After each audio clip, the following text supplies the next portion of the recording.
The crystal chandeliers of Lucelle shimmered like captive stars above the polished marble floors. The restaurant was alive with the quiet hum of wealth silverware clinking against porcelain. Laughter filtered through expensive wine, and the muted pulse of a jazz trio near the bar. It was the kind of place where fortunes were discussed in whispers and deals. Worth millions were sealed over dessert. But for Nikolai Martinez, it was just another shift. She adjusted her black apron, her fingers brushing against the tray balanced on her palm. 6 months into this job, she had mastered invisibility, the art of being everywhere and nowhere at once. The elite of Manhattan didn't look at waitresses. They looked through them. She was a shadow among silk dresses and tailored suits. Still, something felt different tonight. At table 7, a man sat alone, a single glass of Chateau Margaux before him, untouched. He was tall, sharp-edged, and silent like a thunderstorm in human form. His name was Alexander Stone, though Nikolai didn't need the reservation list to know it. Everyone knew him. The billionaire tech mogul who built Stone Industries from a dorm room and turned it into an empire worth billions. The man who graced magazine covers, the kind of face people whispered about in awe and envy, and now those cold gray eyes were watching her. "Your wine, Sir," Nikolai said softly, setting the glass down with steady hands. He nodded once, expression unreadable. "Thank you." His voice was deep and smooth, carrying the kind of quiet authority that made people listen. "You've worked here long?" he asked, tone casual, but his gaze piercing and curious made her pulse quicken. 6 months, sir?" She kept her eyes down. Professional, distant, safe. And before that, the question caught her off guard. Customers rarely asked about her. To most of them, she was as relevant as the table linens. "Various places," she replied evenly. "Will there be anything else?" Alexander studied her for a moment longer, then said, "No, that'll be all."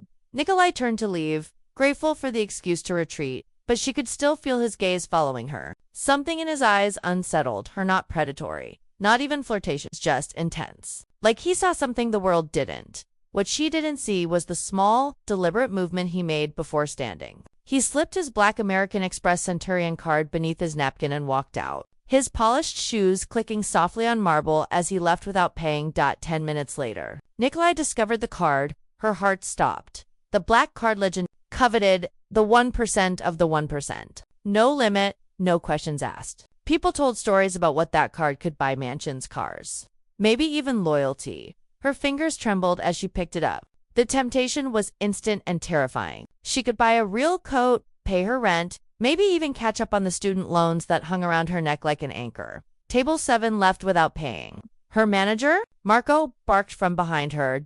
Nikolai froze, the card burning in her palm. He forgot this.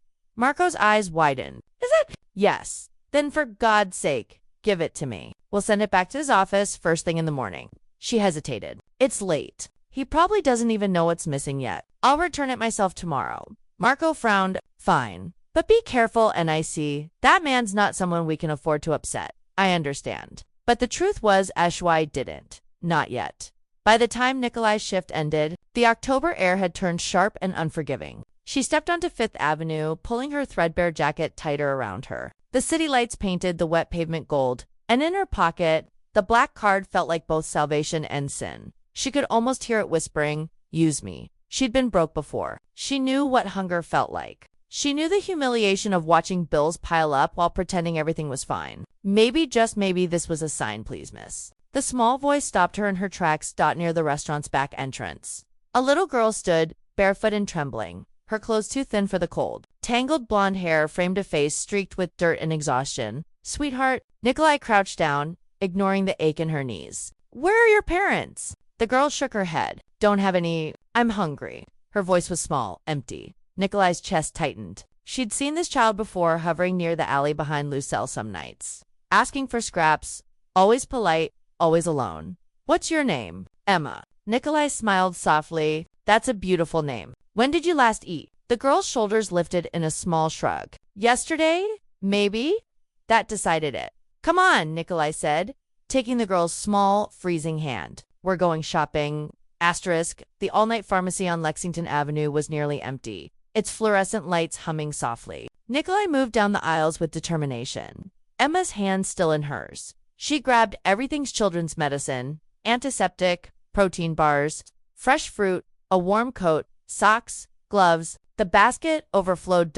When she reached the register, The cashier raised an eyebrow at the mountain of items. That'll be $542.95. Ma'am. Credit or debit? Nikolai swallowed hard. The black card was heavy in her hand. Credit. She slid it across the counter, her heart pounding so loud she could barely hear. The cashier frowned. For purchases over $500, I'll need to call for authorization. Of course, Nikolai said, forcing calm. The call seemed to last forever. The cashier spoke in low tones, typing numbers into the system. Nikolai's mind raced. This is it. They'll decline it. I'll be arrested. I'll lose everything. Then the cashier nodded. All approved. Nikolai exhaled shakily. Thank you. Emma clutched her hand as they stepped into the night, bags rustling with food and warmth. They found a bench near Central Park. Emma devoured her sandwich in silence, her small hands shaking from hunger. Why are you being nice to me? The girl finally asked, crumbs dusting her chin. Nobody's nice without wanting something. Nikolai smiled sadly. Because I used to be, hungry, cold, invisible? She brushed a strand of hair from Emma's face and froze. A small birthmark just behind her left ear. A star shape. Nikolai's blood turned to ice. She knew that mark. Everyone did. 3 years ago, it had been on every news channel in the country. The missing stone heiress. Emma Stone. The daughter of Alexander Stone. The same billionaire who'd just forgotten his black card. The same man whose eyes had followed her all evening. Oh my God, Nikolai whispered, the pieces snapping together like gunfire. The billionaire's test, the waitress's choice, the lost child. She'd just used his own card to save his missing daughter. Nikolai barely slept that night. She booked a small extended stay motel in Queens, paying for a week with the card. Emma slept soundly for the first time in months, curled beneath clean blankets, her tiny fingers still gripping Nikolai's hand. But when Nikolai's phone buzzed at dawn, the illusion shattered. Unknown number. I know what you did with my card. Meet me at Lucelle tomorrow at noon or I call the police. Nikolai's blood ran cold. He knew. Of course he knew. Billionaires didn't lose track of black cards. She stared at the sleeping child. Beside her, at the innocent face that had survived horrors no child shouldn't whisper to herself. If going to prison means you're safe, then so be it. What she didn't know was that across the city, Alexander Stone sat in his penthouse, staring at a security feed from the pharmacy, his heart pounding as the image came into focus. A woman in a waitress's uniform holding the hand of a small blonde girl. His daughter. Emma.alive.n. The woman who found her, the woman he'd tested, was about to change his life forever. The next morning, Lucelle looked different. Gone was the candlelit magic, the shimmer of crystalline laughter. In daylight, the restaurant felt cold. Every polished surface gleamed too bright. Every reflection reminded Nikolai Martinez that she was walking straight into the lion's den. She arrived 15 minutes early. Her black uniform was pressed, her hair tied back with precision. But no amount of composure could calm the storm in her chest. He knows he's going to destroy me. She'd left Emma at the Queen's Motel with food and firm instructions. Don't open the door for anyone. Stay inside until I come back. The girl had clung to her, terrified, whispering, You'll come back, right? And Nikolai had lied. Of course, sweetheart. Everything will be okay. But as she stepped through Lucelle's glass doors, she wasn't sure it would. Marco, the manager, intercepted her at once. His expression was pale and tight, worry etched across his usually smug features. Stone's people called this morning, he said under his breath. They said you were meeting him here.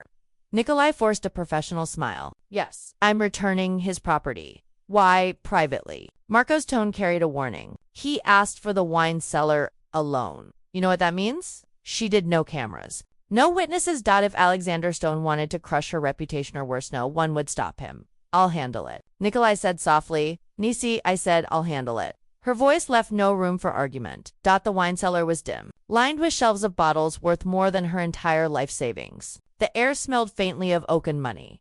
Alexander Stone stood with his back to her, hands clasped behind him, shoulders broad and rigid beneath his charcoal gray Tom Ford suit. Mr. Stone, she began, her voice trembling despite her best effort. I closed the door. The command sliced through the air, low and controlled. Nikolai hesitated, then obeyed. The heavy door sealed shut with a soft click, muting the world beyond. He didn't turn around. You have something that belongs to me.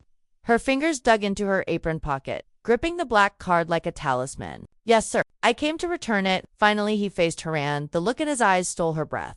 Gone was the polished detachment from the night before. This was a man unraveling raw, sleepless, a storm barely contained. Where is she? He demanded. Nikolai blinked. Excuse me. My daughter. Her knees nearly gave out. I saw the footage, Alexander said, voice breaking with something between fury and disbelief. You used my card at a pharmacy with a little girl. Blonde hair, blue eyes. His jaw clenched. Don't play dumb. Where is she? She's safe. Nikolai whispered. Safe. He laughed a sound that had no humor, only pain. You stole my credit card, used it for God knows what, and now you're telling me you've saved my daughter. His hand slammed against the table, the echo sharp as a gunshot. Do you have any idea what I've been through? What I've lost? Nikolai flinched but didn't step back. You don't understand. I didn't find her, she found me. That made him pause. She met his eyes, finding courage in the truth. Emma's been outside the restaurant for weeks, begging for food. I've been feeding her when I could. Last night she was sick, shaking, freezing, so I used your card to buy medicine, food, clothes, to keep her alive. Alexander stared at her, expression unreadable. You expect me to believe you did all this out of kindness? Yeah. What? Because I was her. Nikolai's voice broke. I grew up in foster care after my parents died. I know what it's like to be invisible, to be hungry, terrified, unseen. I couldn't walk away. For a moment, silence filled the cellar, thick, electric. Alexander's anger faltered, replaced by something else, something uncertain. Then he asked quietly, why didn't you call the police or child services? Because I recognized her. His breath hitched.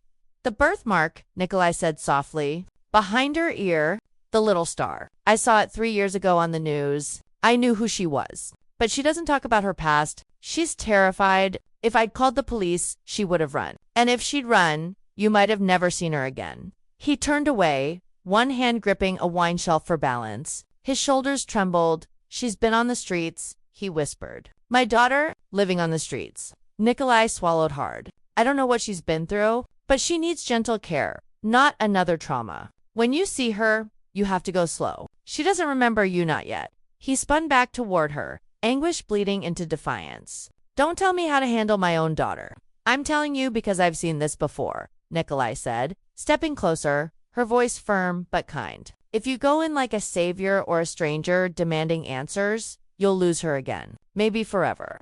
Her words hung in the air, sinking in. Alexander's jaw tightened. The fight left his posture, replaced by helpless exhaustion. Then what do I do? You let me help you. The words slipped out before she could stop them. Emma trusts me, Nikolai continued. She'll let me bring you to her, but you'll need to follow my lead. No press. No police yet. Just us. Can you do that? He studied her, the billionaire calculating every detail, weighing trust against instinct. Who are you? He asked finally. No waitress talks to me like this. Nikolai's lips quirked. Someone who's not impressed by your billions, Mr. Stone. Money doesn't scare you. I've had it, lost it. It's not what matters. That caught his attention. You've had money. Her gaze flickered away. That's not relevant to finding your daughter. But Alexander's intuition was You said foster care, yet you speak like someone educated. Polished. You've been trained for high places. She ignored him, turning toward the door. Do you want to see Emma or not? He caught her wrist not roughly, but with firm insistence. You don't get to walk away, Nikolai. Not until I know who I'm trusting with my child. Then you'll just have to take a leap of faith, she said quietly, pulling free. You're good at those, aren't you? For a heartbeat, something flickered between them, respect, admiration, or maybe something more dangerous. Then Alexander exhaled and nodded. Fine, we'll do it your way. Take me to her. They rode in silence. Alexander's black Mercedes purred through the gray Manhattan streets, tinted windows sealing them in a world of tension and unspoken questions. He made calls from the back seat, canceling meetings, issuing instructions, controlling every detail of a life he suddenly couldn't control. Nikolai sat across from him, hands folded tightly in her lap, heart thundering. Every time she looked at him at the hard lines of his jaw, the restless grip on his phone, she saw a man fighting to stay composed. A man who'd built empires but lost his foundation the day his daughter vanished. Mr. Stone, she said softly. He looked up. When we get there, don't call her Emma Stone. She only knows herself as Emma. Don't force memories she's not ready to face. Let her lead. His brow furrowed. You sound like a therapist. Maybe I used to be. That got his full attention. Used to be. I have a degree in psychology, she admitted. Stanford, top of my class. But life doesn't care about your credentials when it decides to destroy you. Alexander's gaze softened, curiosity flickering behind the steel. You don't talk like a waitress. And you don't talk like a man who left his card behind by accident, she countered. That earned a ghost of a smile. Touche. The car slowed outside a modest extended-stay motel in Queens. The building was drab, anonymous, the kind of place no billionaire had ever stepped into. Nikolai's pulse pounded. Room 304. Alexander's hand tightened around the door handle. She's really here. She's really here. Nikolai knocked softly. Emma, sweetheart, it's Nikolai. A pause. Then the door creaked open. One blue eye peered out. Wary, you came back. The child whispered, I promised I would. Emma opened the door wider and froze when she saw Alexander. The little girl's eyes went wide, her body going still. Not recognition, but something else, an echo of memory. Nikolai knelt. It's okay, honey. This is Alexander. He's here to help us. Alexander's voice was barely a whisper. Hi, Emma. He knelt too, lowering himself to her level. The sight of him, the billionaire, on his knees in a cheap motel hallway made Nikolai's throat tighten. You don't have to be scared, he said softly. I'm not going to hurt you. Emma hesitated, glancing at Nikolai, searching her face for reassurance. Nikolai nodded gently, slowly. The little girl stepped forward. She reached out a trembling hand and touched Alexander's face, her small fingers tracing the tear that had escaped down his cheek. Why are you crying? She asked. Grown-ups don't cry. Alexander's voice broke. This one does. He pulled her into his arms, careful, trembling, terrified she might vanish if he held too tightly. And as Nikolai watched a father and daughter find each other again, she realized the truth. Her act of compassion hadn't just saved a child, it had changed the course of 3 broken lives. But deep down, she knew this reunion was only the beginning. Because no fairy tale ends the moment the lost child is found. Some stories, especially the ones written in pain and love, were just getting started. The penthouse overlooking Central Park was less a home than a monument. All steel and glass and silence, a space designed for perfection, not people. But now, that perfection had been broken by something far more powerful. A child's laughter, or at least the faint possibility of it.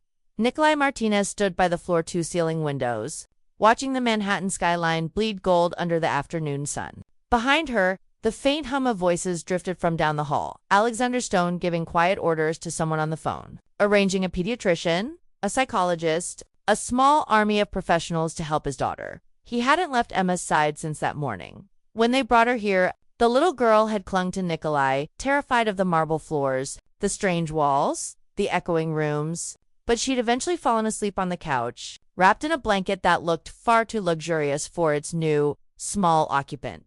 Now, the penthouse that had once screamed wealth and emptiness finally felt alive. Dr. Patricia Chen, a calm woman with kind eyes and a clipboard, emerged from Emma's room. She's malnourished, but stable, she said, setting her stethoscope down gently. No signs of recent physical abuse. The trauma, however, runs deep. Nikolai nodded. She's been living in fear for a long time. Dr. Chen's gaze softened. She asked for you 3 times during the exam. I just helped her eat, Nikolai said quickly, uncomfortable under the warmth of the doctor's tone. Anyone would have done the same. But they didn't, came Alexander's voice from across the room. He stood near the bar, still in the suit from that morning, tie loosened. Exhaustion etched into every line of his face. You did, he said simply. Why? Nikolai turned back toward the city. Because I remember what it's like to be invisible. The silence that followed wasn't heavy, it was thoughtful. When Dr. Chen left, the penthouse seemed to grow larger and quieter all at once. For the first time since they'd met, Nikolai and Alexander were alone. You can't go back to that apartment in Queens, he said, stepping closer. Emma needs stability, and she trusts you. I'm asking you to stay. Help me navigate this. She blinked. You're asking me to live here? Yes. Nikolai let out a short, disbelieving laugh. Mr. Stone, I stole your credit card. I'm pretty sure cohabitation isn't part of the punishment. I'm not punishing you, he said, voice low. I'm asking for help. She studied him. You're used to paying people to make problems disappear. But trauma doesn't work like that. Emma doesn't need a billionaire. She needs patience, routine, compassion. Then teach me. The words hit her harder than expected, unguarded. Raw? I don't know how to be a father, Alexander said, eyes on the floor. Not to a daughter who doesn't remember me, not after everything that's happened. You have a degree in psychology, you understand trauma, I have resources, you have empathy. It's a fair trade. For the first time, she saw not the billionaire, but the man. The father stripped bare of control? Fine, Nikolai said quietly. I'll stay for 1 month. Not as an employee, as Emma's advocate. I answer to her, not to you.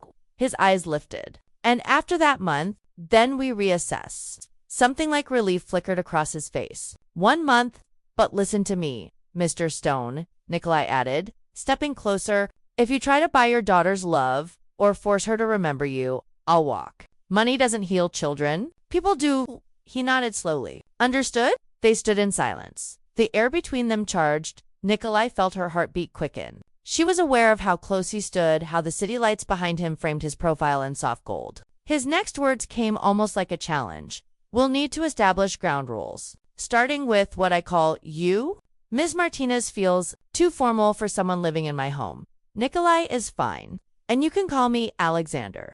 She hesitated, then allowed a small smirk. We're apparently playing house now. He stepped closer, his voice dropping an octave. I don't play, Nikolai. I win. The air tightened between them. She could smell his cologne. Sharp, clean, expensive, and feel the warmth radiating from his body.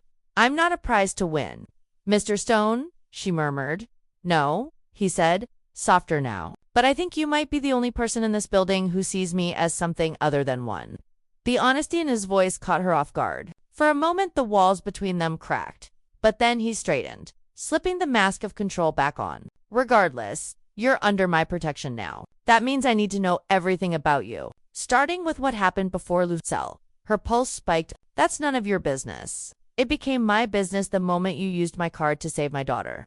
The tension broke like a snapped wire. She turned to leave, but his hand caught her wrist, gentle but firm. Why did you really help her? He asked quietly. People don't risk everything for strangers.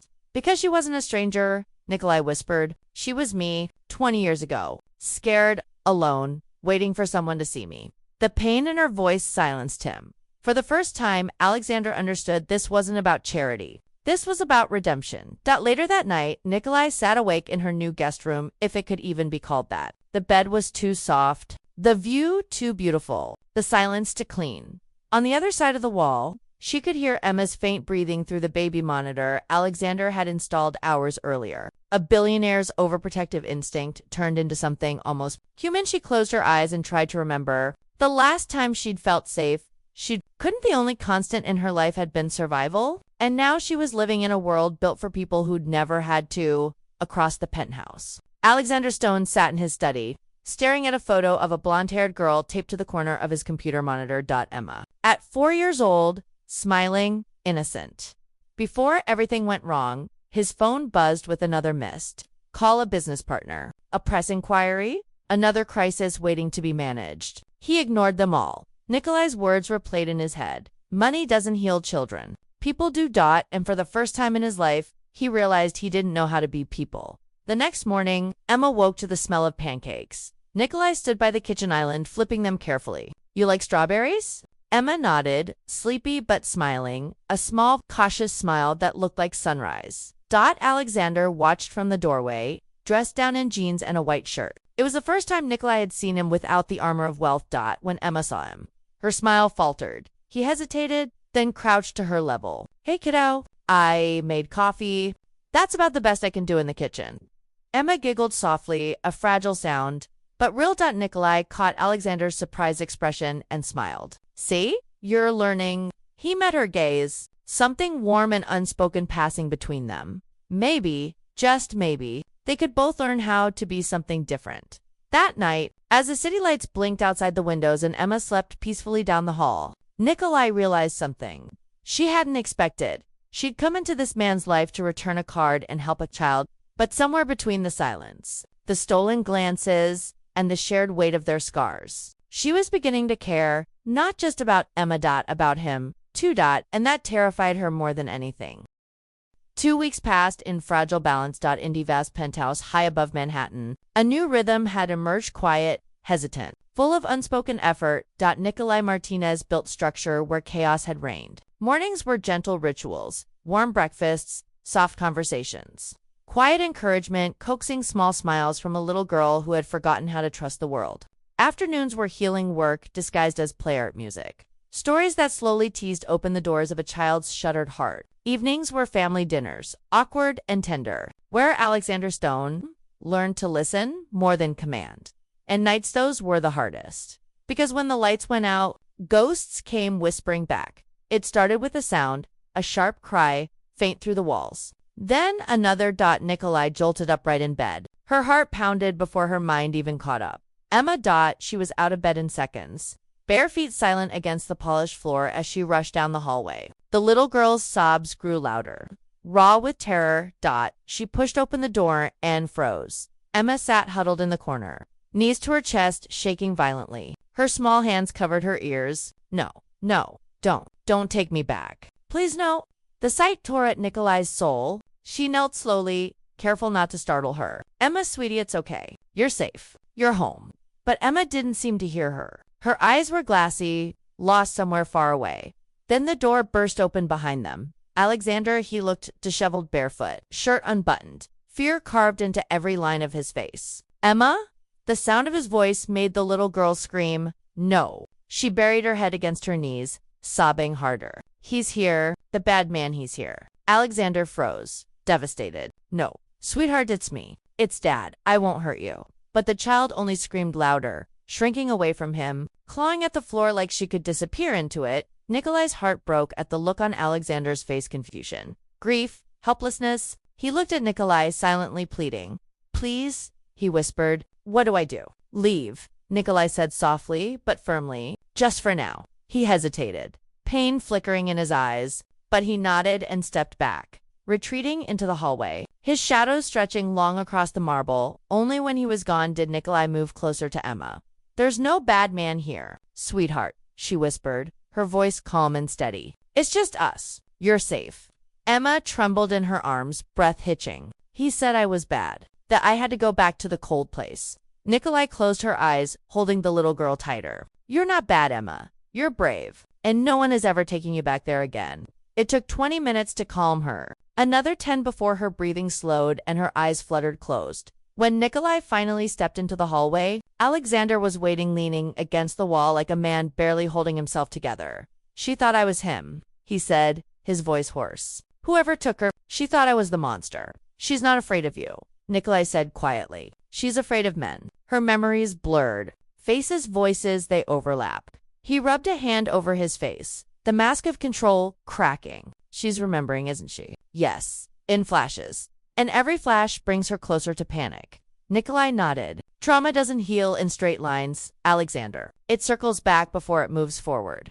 He gave a broken laugh. The FBI searched for her for 18 months. Dead ends. False leads. I've spent every day since wondering if she was even alive. And now that she's here, I can't even hold her. He turned away, shoulders tight with grief. She screams when I come near her. She screams because she's surviving. Nikolai said softly, it's what trauma teaches you, to fear the familiar. He didn't respond. The silence was sharp enough to cut through.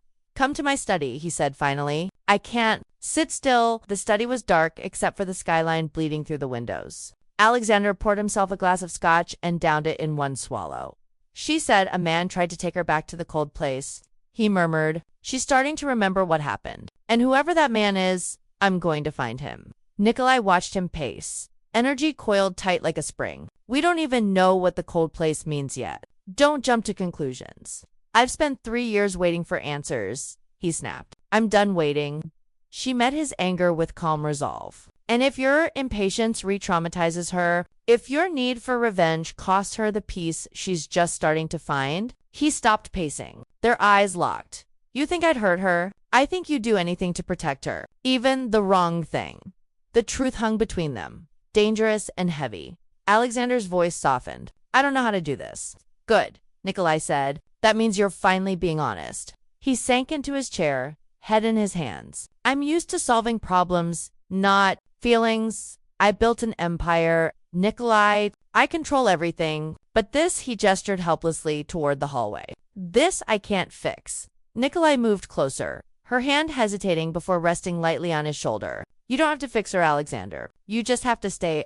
He looked up, eyes haunted. And what if I fail her again? Then you fail forward. Her words were gentle, but they struck something deep. You apologize. You learn, you try again. You show her that love isn't perfect, but it doesn't leave. He stared at her hand still on his shoulder, then at her face. The air shifted, something subtle, dangerous, undeniable. I don't know what I'd do without you, he said quietly. Don't say that, she whispered. Why not? Because it's not about me. It's about her. Is it? His voice dropped, rough with emotion. You live in my home. You comfort my daughter. You challenge me. Somewhere along the way, Nikolai, you stopped being just the woman who found Emma.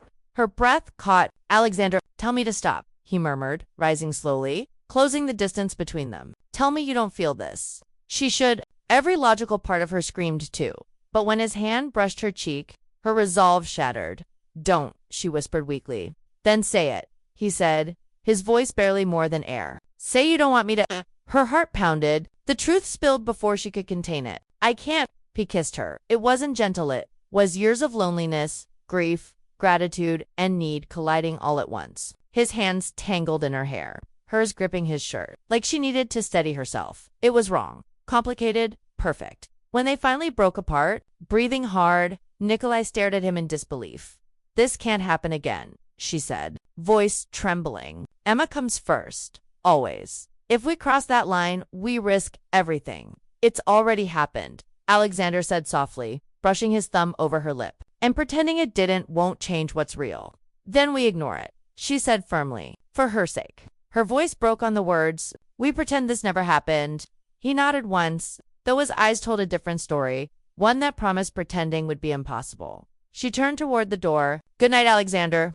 As she walked away, he whispered into the silence, good night, Nikolai. But long after she was gone, he sat alone, staring at the city, wondering when helping him heal had become the thing that might break her. Morning sunlight spilled across the penthouse windows, washing the world in quiet gold. For the first time in weeks, the apartment felt almost peaceful. Emma was coloring at the kitchen island, humming softly, her small face scrunched in concentration. Nikolai Martinez brewed coffee across from her, watching the little girl through the soft haze of steam, her heart swelling at the normalcy of it all. It had been 2 days since the nightmare, 2 days of cautious calm. Alexander Stone had retreated into action mode, arranging security, hiring Dr. Williams, a trauma psychologist, and coordinating with law enforcement behind the scenes. He hadn't spoken of the kiss, neither had Nikolai, but the tension between them lingered in every glance, every pause that lasted too long, every heartbeat that didn't know where to land. For now, though, they were a family of 3, pretending life was simple, until the elevator chimed. The private door slid open, and chaos walked in, wearing designer heels and diamonds. Victoria Stone, Emma's mother, Alexander's ex-wife, and the last person Nikolai expected to ever see standing in that doorway. Where is she? Victoria demanded, her voice sharp as glass. Where's my daughter? Nikolai froze, the coffee mug slipping from her hand and shattering on the floor. Emma looked up from her coloring, startled. Victoria Alexander's voice carried from the hallway as he appeared, suit jacket off, sleeves rolled. He looked caught between anger and disbelief. You weren't supposed to be here. I got your message, she snapped, brushing past him. 3 years, Alexander. 3 years of hell. You find her and you don't think to call me. I did call you, he said tightly. 2 weeks ago, you didn't answer. I was in Switzerland, in recovery. She shot back. I've been sober for 60 days. I'm ready to be her mother again. Nikolai's stomach turned. The way she said it, like sobriety was a golden ticket back into a child's life, made something ache deep in her chest. Victoria's gaze finally landed on her, cold, appraising, cruel. And who are you? Nikolai straightened. Nikolai Martinez. I've been helping Emma adjust. Oh, Victoria said with a brittle laugh. Another one of Alexander's projects. Tell me how long before he gets bored and trades you in for a newer model. Enough. Alexander's tone cut like a blade. Nikolai found Emma. She's the reason she's alive right now. You'll treat her with respect or you'll leave. Victoria blinked, momentarily stunned by his defense. Then her eyes narrowed. You sound protective, Alexander. How touching. Mommy. The single word froze the room. Emma stood in the doorway, small and trembling, her blue eyes wide as she stared at the woman before her. Victoria's face crumpled. Oh my God, baby. She rushed forward, but before she could touch her, Emma screamed, No! No! No! The child backed away, shaking. Make her leave. Make the bad lady leave. The air shattered. Victoria went still, color draining from her face. Sweetheart, it's me. Emma bolted down the hall, slamming her bedroom door with a sound that echoed like a gunshot through marble. Victoria stumbled backward, eyes wide with disbelief. She doesn't know me, she whispered. She called me the bad lady. Alexander stood frozen. His voice, when it came, was quiet but deadly. Why would she call you that, Victoria? I don't know, she cried. She's confused, traumatized. She doesn't understand. Nikolai stepped forward, her tone calm but razor-sharp. Then maybe you should tell us what she does understand. Victoria's eyes flicked to her with fury. Don't you dare lecture me. You think playing nursemaid gives you authority here? You're nothing. You're just some waitress who got lucky. Lucky, Nikolai's voice was steady. If luck means saving your child when you couldn't, then sure, I'll take that. Stop. Alexander's voice was low, trembling with restrained rage. Victoria, you need to leave now. You can't keep me from my daughter, she hissed. I have rights. You lost those rights, he said flatly. The moment you drowned yourself in pills while I searched for her. Victoria's tears fell, but there was no softness in them, just panic. You don't understand what it was like. Losing her broke me. Alexander's expression hardened. Then why does she see you as the monster? I don't know, she screamed. Maybe whoever took her looked like me. Maybe she's mixing faces. She's projecting. She's remembering, Nikolai said quietly. And she's terrified. Get out, Alexander said again. This time, final. Until we understand what's happening, you will not come near her. Victoria's jaw trembled. You'll regret this. Maybe, Alexander said. But not as much as I regret trusting you. The elevator doors closed with a hiss, sealing Victoria's fury behind steel. Silence crashed in its place. Alexander turned, resting a shaking hand on the wall. His face looked carved in grief and disbelief. She's involved. Nikolai exhaled slowly. We don't know that yet. We do. His voice broke. Emma's terrified of her. You saw it. I saw a little girl who's been through hell and doesn't trust anyone. Nikolai kept her tone gentle but firm. We have to let Dr. Williams guide her through this step by step. Alexander turned on her, anguish, twisting into anger. Step by step, she's remembering something about her mother. And you want to wait? Yes, Nikolai said, holding his gaze. Because rushing it could destroy her. You can't force truth out of trauma, Alexander. It has to unfold on its own. He stared at her for a long moment, then turned away, running a hand through his hair. I don't know how to do this. Yes, you do, she said softly. You stay, you protect her. You let her heal. You don't let your pain dictate hers. He laughed bitterly. You make it sound easy. It's the hardest thing in the world. That night, Alexander didn't eat, didn't work, didn't speak. He sat in the dark study, scotch in hand, staring out over the city that had given him everything and taken everything that mattered. He'd spent years imagining what it would feel like to get his daughter back. Now that she was here, she was a ghost who flinched when he breathed. Nikolai found him there. Hours later, Emma's asleep, she said softly. Dr. Williams is coming tomorrow. He nodded without turning. Alexander, she began, we'll figure this out. Will we? He murmured. Because every time I think I understand the worst of this story, something new makes it darker. He turned toward her then, and for the first time, his composure cracked completely. She was afraid of her mother, Nikolai. The one person who should have been safety? What kind of nightmare did she survive? I don't know, Nikolai whispered. But whatever it was, it's not her fault and it's not yours either. Doesn't matter, he said, voice low and fierce. I'll find whoever did this to her. And if Victoria was part of it, he trailed off, jaw tightening with quiet rage. I'll make her regret the day she was born. Nikolai stepped closer, laying a trembling hand on his arm. If you let vengeance lead, you'll lose your daughter again. This time for good. His eyes met hers, burning with grief and gratitude and something else, something that scared her more than his anger ever could. I don't know how to let go, he whispered. Then I'll show you how. For a long, fragile moment, they stood there, two people broken in different ways, holding onto the same thread of hope.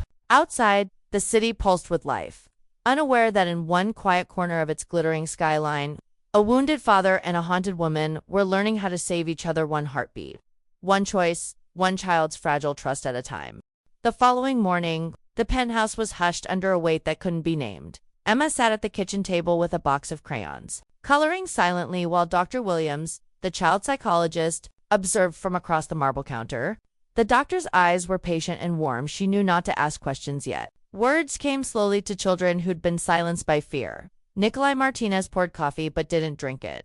Her eyes stayed on Emma, every small motion, every hesitation. Since Victoria's sudden visit, the child had regressed less talkative, more withdrawn. But this morning, something had shifted. She was drawing. And that was a start. Alexander Stone stood nearby, pacing slowly with his arms crossed, trying to seem calm. The bruised circles beneath his eyes betrayed how little he'd slept. Dr. Williams leaned closer. "Can you tell me about your picture, Emma?" The little girl didn't look up, where we lived before.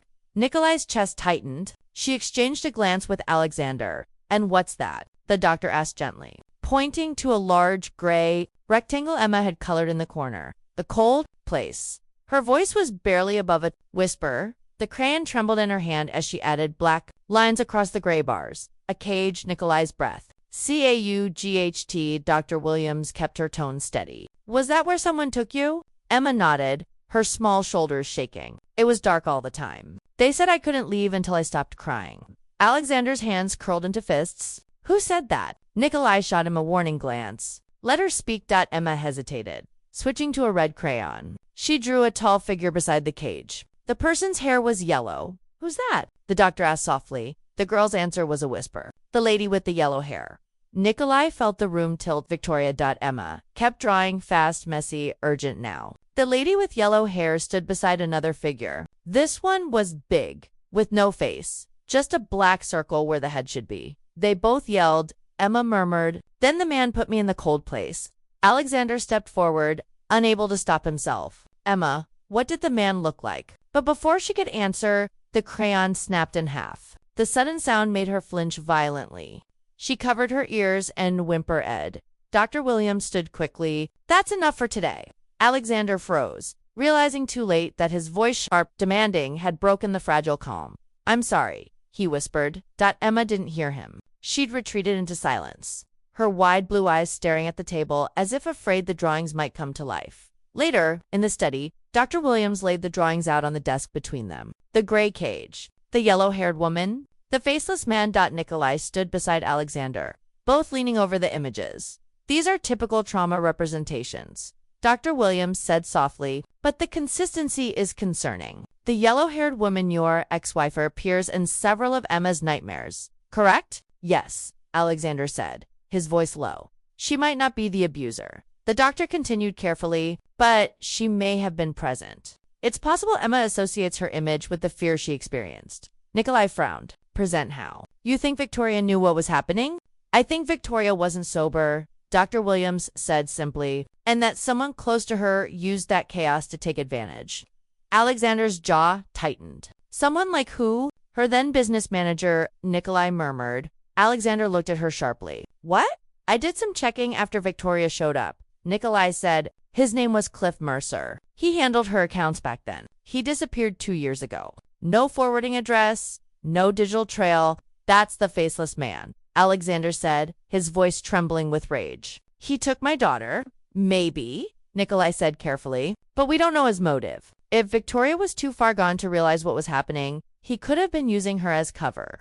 Dr. Williams gathered the drawings gently. "Emma trusts Nikolai. Keep building on that. Let her express through art, not interrogation. The truth will come when she feels safe." When the doctor left, Alexander dropped into his chair, elbows on his knees, hands pressed to his temples. "She was there," he whispered. "Victoria was there when it happened. Maybe not the one hurting her, but the one who let it happen." Nikolai sat across from him. "We'll find out. But you can't let anger decide your next step. I don't know any other way." "Then learn," she said softly. He lifted his gaze. "From you." "Yes, from me. From Emma. From what this family is becoming." That evening, Nikolai helped Emma set up an easel in the living room. The child was quiet, focused. She drew something new, a small house surrounded by trees, sunlight in yellow arcs. "That's pretty," Nikolai said gently. "Where is that?" Emma smiled shyly. "It's where you found me, the alley." "Yes, but it's not scary anymore." Nikolai's throat tightened. "Because you're safe now." The little girl nodded. "Because you came." Alexander watched from the hallway, silent, unseen. Her words hit him like a tidal wave. "Because you came." He realized something. Then Nikolai hadn't just saved Emma's life. She had given the girl something he'd never been able to: faith in people. Later that night, Nikolai stood by the balcony, city lights flickering below like embers. The wind tangled her hair as she stared into the skyline. "You should be asleep," came Alexander's voice behind her. I could say the same to you, she said softly. He stepped beside her, the glow of the city painting his face in silver. Dr. Williams says Emma's improving because of you, because she's brave, because you gave her hope. She smiled faintly. I just listened. No, he said quietly. You saw her. You saw what I couldn't. The words lingered between them, thick with gratitude and something more dangerous. Nikolai turned toward him. You can't keep thanking me, Alexander. You don't owe me anything. He shook his head. You think this is about debt? You changed my world, Nikolai. You brought my daughter home. You gave me a reason to breathe again. Her heart pounded. You don't mean that? I do. He reached out, brushing a strand of hair from her face. She didn't move. I promised myself I wouldn't cross this line again. He whispered, but every time I look at you, I want to… Don't, she said softly, though her voice shook. Please don't make me choose between what's right and what I feel. His gaze softened. You feel it too. Yes, she whispered, and that's why it has to stay unspoken. He stepped closer, their breath mingling in the cold night air. Maybe some things shouldn't stay unspoken. Nikolai swallowed hard, eyes glistening. You're broken, Alexander. So am I, but if we fall now, she falls with us. And I won't let that happen. For a long, painful moment, neither of them moved. Then she turned away, breaking the spell. Good night, Alexander.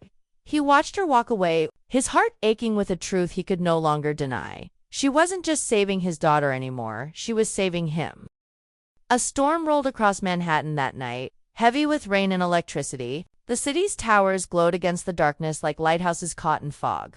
And inside one of them, the stone penthouse, time itself seemed to hold its breath. Nikolai Martinez didn't sleep. She sat at the edge of her bed, the rhythmic drumming of rain echoing her heartbeat. Through the wall, she could hear the faint murmur of Alexander's voice, soft, low, restless as he paced his study. No one had truly rested in this house for weeks. At 3:12 a.m., the silence broke.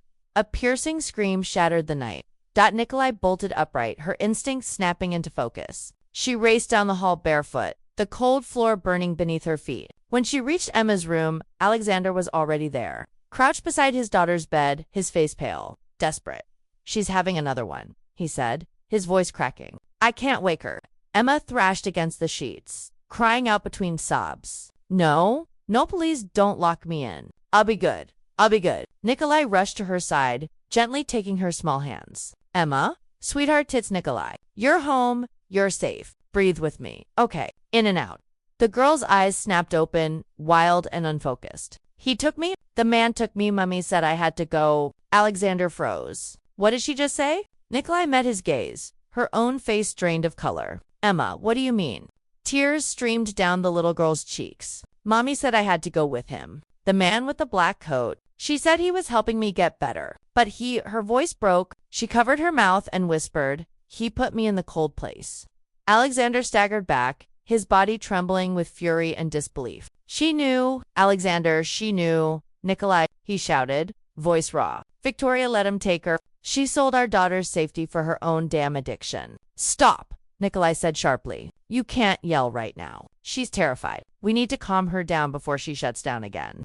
He closed his eyes, his chest heaving, and forced himself to nod. Nikolai stroked Emma's hair until the girl's trembling slowed, her breathing evening out as she drifted back into uneasy sleep. When she finally stood, Alexander was gone. She found him in the study moments later, pouring whiskey with shaking hands, fury burning behind his grief. She said she had to go with him, he muttered, voice dark and quiet. Victoria gave permission. She let that monster take her. We don't know the full story yet, Nikolai said carefully. Oh, we do? He said, slamming the glass onto the desk. Victoria's been hiding behind her guilt for years, and I was too blind to see it. She didn't lose Emma, she gave her away. He turned to face her, eyes blazing. Do you have any idea what that means? Yes, Nikolai whispered. It means she'd do anything to keep the truth buried.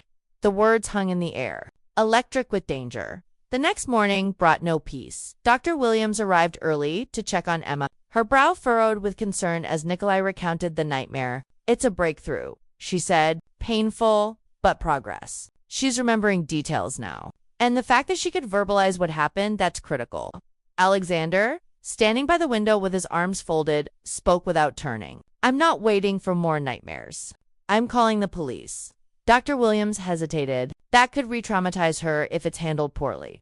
I'll handle it, Alexander said coldly. Personally. He picked up his phone and stepped out of the room. Nikolai watched him go, her stomach tightening with dread. He's not just angry, she said softly. He's about to burn the world down by noon. Detective Miles Carter, a seasoned investigator with weary eyes, stood in the penthouse study, surrounded by files and sketches. He'd handled dozens of high-profile cases before, but even he looked shaken as he flipped through the folder. Alexander had compiled overnight.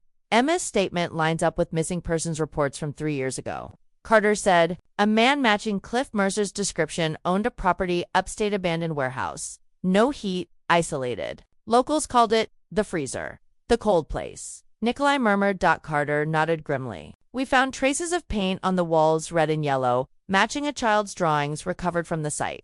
Alexander's hands clenched. You mean my daughter's drawings? Yes. Carter closed the folder. But there's something else. Victoria Stone wired Mercer $50,000 2 weeks before Emma's disappearance. I need to ask what she's still using at that time. Alexander's jaw tightened. She was using everything. Pills, cocaine, anything she could find. Then, I'm afraid it fits the pattern, Carter said quietly. It looks like she paid Mercer to detox Emma somewhere private, some twisted, off-the-books recovery stunt. And when things went wrong, she panicked. The air in the room turned cold. Alexander's voice was ice. She sold our daughter to a predator and then hid behind her reputation. Carter exhaled. We're issuing a warrant for her questioning. I'll need Emma to work with our trauma specialist when she's ready. Not yet, Nikolai said firmly. She needs stability before she faces anyone in uniform. You'll get your statement when she's safe enough to give it. Carter studied her for a moment, then nodded. Understood. When he left, silence reclaimed the room, thick, fragile. Dangerous. Alexander stood by the window, watching the gray sky swallow the city. She trusted me to protect her, he said softly, and I let that woman into her life. You couldn't have known. I should have. He turned toward Nikolai, pain etched deep into his face. If anything happens to Emma because of this, she stepped closer, her voice steady but trembling with emotion. You can't undo the past, but you can rewrite what comes next. Don't let your anger make you like her. He stared at her for a long moment before whispering, How do you always know what I need to hear? Because I've been where you are, she said quietly, blaming yourself for someone else's evil. He looked at her, really looked at her, like he was seeing her for the first time. What happened to you, Nikolai? Her breath caught. That's not important. It is, he said, stepping closer. You saved my daughter because you saw yourself in her. Tell me why. Tears glimmered in her eyes, and for a long time, she didn't answer. Then when I was 8, she whispered, my foster father used to lock me in a closet when I cried. He said it would make me quiet, obedient. I called it the dark room. It took me years to stop dreaming about it. Alexander's eyes softened, sorrow written across every line of his face. I'm sorry, don't be, she said, because when I saw Emma shaking in that alley, I recognized that same silence, and I knew I couldn't walk away. He reached for her hand. You were her miracle. She smiled weakly. No, she's mine. For a long, aching moment, neither spoke. Outside, thunder rolled deep, distant, inevitable. That evening, as rain lashed against the windows, Nikolai sat beside Emma's bed while the little girl slept. But her sleep wasn't peaceful, it was restless. Murmuring half-words through dreams, at one point, she whispered, He's coming back for me. Nikolai brushed a hand across her hair. No, sweetheart. No one's coming. You're safe? But she didn't notice the small red light blinking on the security camera in the corner. The one Alexander's team had installed days ago. Outside, far below on the street, a black sedan idled across from the building. Inside, a figure sat motionless, watching the tower through rain-streaked glass. A yellow lock of hair fell across her face as she smiled coldly. Victoria Stone was back. And this time, she wasn't coming for redemption, she was coming for revenge. The morning after the storm dawned, deceptively bright. Sunlight spilling through the glass walls of the stone penthouse like a promise of peace that the world had no intention of keeping. Nikolai. Martinez was already awake when Alexander joined her in the kitchen. He looked like he hadn't slept, tie missing, shirt untucked, exhaustion etched beneath his eyes. Carter called, he said, voice rough. They found new leads on Marcus Webb, Victoria's brother, but they think she might have left the city. Nikolai set down her coffee, unease tightening her chest. Left or hiding? Both. Alexander's gaze hardened. She withdrew $200,000 in cash before disappearing. That's not guilt, it's preparation. They both turned when Emma padded into the room, her small face still pale but calmer than the night before. She wore the soft blue pajamas Nikolai had picked out, clutching a stuffed bear Alexander had bought during one of their many late-night guilt sprees. "Good morning, sunshine," Nikolai said softly. Emma blinked up at her. "Can we go to the park today?" The innocence in her voice hit Alexander like a bullet. For a moment, the entire nightmare faded, replaced by the vision of an ordinary morning. A family, a future. "Of course we can," he said, kneeling to hug her. "Anywhere you want." Nikolai smiled faintly, but something in her gut whispered that the calm was only temporary. By noon, the city was alive with the hum of chaos that only New York could summon. They walked through Central Park under a soft canopy of autumn leaves. Emma's laughter echoed faintly as she chased pigeons near the fountain. It was the first time in weeks Alexander had seen her smile without hesitation. "She's healing," Nikolai said quietly beside him. "It's not linear, she have setbacks, but she's learning that she's safe now." Alexander's expression softened. "Because of you. Because of us," she corrected. "She sees both of us showing up for her. That's what matters." He was about to respond when his phone buzzed. Unknown number. His stomach twisted. He stepped aside, answering cautiously. A voice like silk slithered through the line. "Hello, Alexander." His entire body went rigid. "Victoria, you shouldn't sound so shocked," she said lightly. "It's not like I vanished. You made that impossible with all your surveillance." "Where are you?" he demanded. She chuckled a hollow, brittle sound. "Close enough to see you." "She looks so happy, doesn't she? Playing in the sun like none of this ever happened." Alexander's gaze darted across the park, panic flaring in his chest. "If you come near her, relax," Victoria interrupted. "I don't want to hurt her. I just want to talk. To you, alone, tonight, Hotel Livia. Rooftop bar, 9 p.m. If you bring police, or that little saint of yours, the next call you get will be from the press." The line went dead when he turned back. Nikolai was already watching him, reading his face like an open book. "She called," Nikolai said quietly. "Yes, and you're going." "I have to." "Then I'm coming with you." He shook his head. "No. If she sees you, she'll vanish again. This might be the only chance we have." Nikolai's jaw tightened. "Then promise me something no matter what she says. Don't let anger make the choices. Emma needs you calm." His eyes met hers, filled with both gratitude and fear. "I'll try." That night, the rooftop of the Hotel Livia shimmered like a jewel against the skyline. The air was cold, sharp with city wind and regret. Victoria Stone was waiting. Gone was the flawless socialite from the tabloids. The woman standing by the railing looked older, thinner, her beauty frayed by guilt and pills and sleepless nights. "Hello, Alexander." Her voice trembled only slightly. He kept his distance. "You wanted to talk?" "Talk." She laughed softly, a sound more broken than cruel. "You always did get straight to business." He didn't answer. Victoria turned toward the city lights, clutching the railing like it was the only thing keeping her standing. "Do you know what it's like to live with the sound of your child screaming in your head every night? I thought if I could just make you see me again, you'd stop working, stop leaving. I thought I could fix us by kidnapping our daughter." Alexander's voice cracked through the air like a whip. "I didn't mean for it to go that far," she shouted, tears spilling down her face. "Marcus said it would be a few days, that he'd keep her safe until you realized what mattered. I never wanted her hurt." "But she was hurt," he said coldly, "and you let it happen. You paid him. You watched me fall apart while you protected yourself." "I was scared," she whispered. "I thought if you found out, you'd hate me forever." "I already do." The words hit her like a physical blow. She stumbled back, pale and shaking. "You think I haven't punished myself enough?" She choked. "Every day I see her face. Every night I hear her crying. I tried to kill myself once. You know, pills. But even hell didn't want me." For the first time, Alexander's fury cracked. Beneath the rage, he saw what remained of the woman he once loved shattered by her own cruelty. "What do you want, Victoria? Forgiveness?"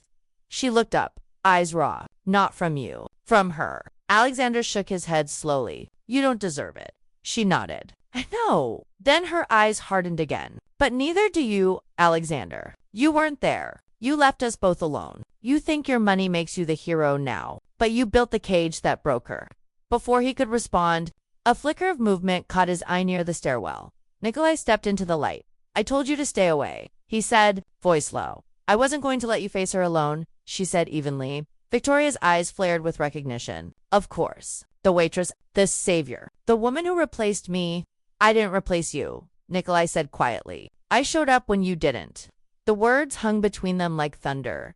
Victoria's face twisted with something between rage and sorrow. "Do you think this ends with a fairy tale? You can't erase me. Miss Martinez. No matter how much he loves you, Nikolai's heart stuttered. This isn't about me. It's about Emma. If you care about her really, turn yourself in. Help her heal by finally telling the truth.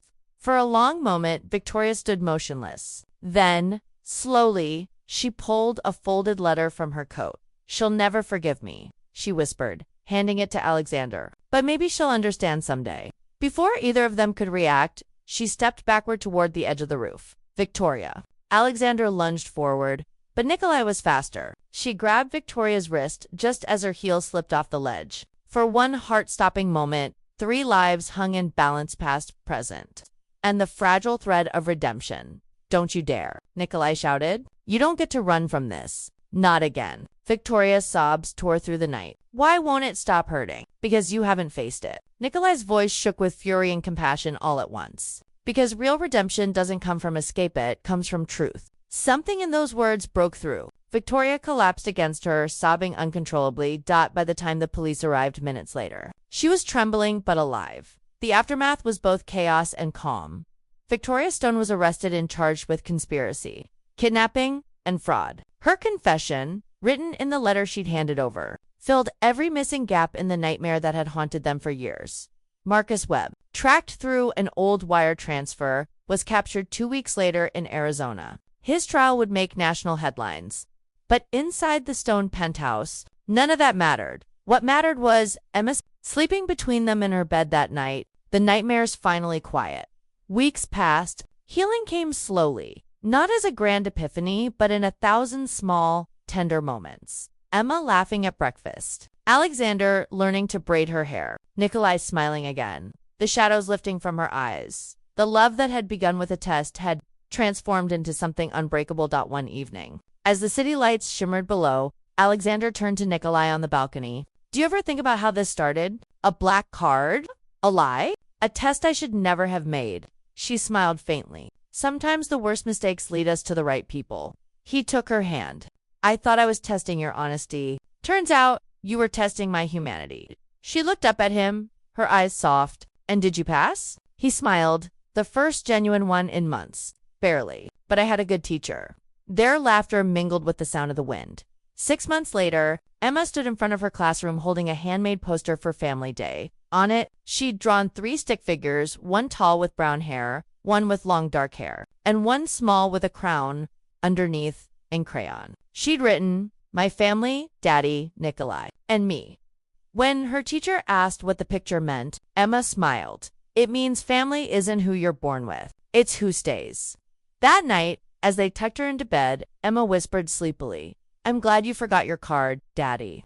Alexander laughed softly. Me too, sweetheart. Nikolai kissed her forehead, tears glimmering in her eyes, because that mistake brought us together. Outside, the city glowed, the same city that had witnessed their pain now bearing witness to their peace. Sometimes, fate didn't arrive in miracles. Sometimes, it arrived disguised as a forgotten credit card. And in that strange, beautiful twist of destiny, a billionaire, a broken waitress, and a lost child had found the one thing money could never buy: forgiveness, family, and forever.